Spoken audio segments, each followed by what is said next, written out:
ئافرەتێ لەو ڕۆژانە تەلەفۆنی بۆ کرد لە ئەوروپاژی وتی کاکتۆر کاتی خۆی مناڵم بووە لەگەڵ یا ڕەحمەکەیان دەرهێناوە ئێستا هەر ئەو کوڕەم هەیە ئەمێ مناڵی تریشم هەیە چارە چییە؟ ئەڵێن ڕەحم چاننەوە هەیە ئەتوانم ڕەحم بچێنمەوە بۆ ئەوەی کە مناڵی ترم ببێ یعنی فەقیرێ سەکەوتۆتە یەک مامەعەوە یەک پرسیار و وەڵامەوە من ئەسڵەن پێم جواب نەدرایە وتم تەحویلی لیژنەی شەرعیم کردم باوکش ئەو شتێک نییە من لە ئاستی منابێ جواب بمەوە بۆی هەیە چۆن جگەری ئینسانێکی مردوو یان ڕەحمی ئافرەتێک کە نایەوێت بۆی دابنێ بۆی کە مافرەتە بتوانێت مناڵ بخاتەوە ئەم ڕەحمە بەکرێ گیراوە ئەکرێ مناڵێکی تیاکەی کە هی ئەم پیاوە پێی حەڵاڵ نییە نوتفەی ئەم چێتە ئەم ڕەحمەوە قورسە فتواکە لەبەرەوە تا لە دەستان نەچێ قەدری نازان سێ مناڵە سۆتۆ دوو مناڵە سۆتۆ مناڵێکیان دەستێت دوام مناڵەکە تووشی کێشابی ئەی دواتر ئەگە بیرێک کردەوە مناڵی ترێ ببێ بۆیە بەڕێزەکانم ئەو کەسەی کێ بۆ لاتان ئەڵێ دکتۆر جان حەپێکم بەرێ هی مەنع یاخود جیهازێکی مەنعم بۆ دانێ لە قۆڵمە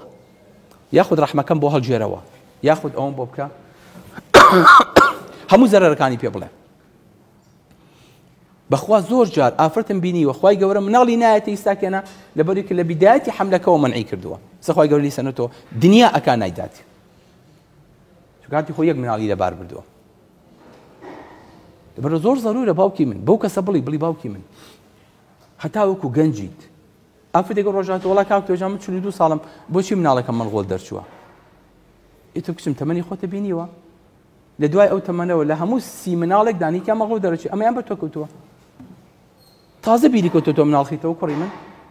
ئیدە زوو بخستایەتەوە و کۆتایی پێ بنایە و قفڵی لێ باە ئیساکەنە دە مناڵی گەورەتە بوو خۆی ئافەتی لای ئێمە مشکلەکەی ئەوەیە درەنگ شووەکە ئەنجا دواییش پلاندا ئەنێ بۆی کە مناڵی ببێ بخێر بیتەوە وەڵاز دوو شو کرد نوێرەوەمان ئەنجا 4-5 ساڵی تریش شاوەڕێکە تاوەکو کوڕم ئافرەت کە بوو بە 14 ساڵ قابلیەتی هەڵگرتنی حەملی هەیە ئافرەتێکمان هەیە مناڵێکمان هەیە لە تاریخە ئەزان تەمەنی چەنە 5 ساڵ و چەند مانگێک مناڵی هەیە لە ئەوروپا بۆ مەلوماتە وەڵڵا کاکتۆر مناڵە بابەجان ئافرەت کە کەوتە دەورەوە یعنی ئەم زەویە ئامادەیە بۆ چێڵان و بۆ مناڵخستنەوە بۆ بەرگرتن پیاویش بە هەمان شێوە چاوەڕێی چیت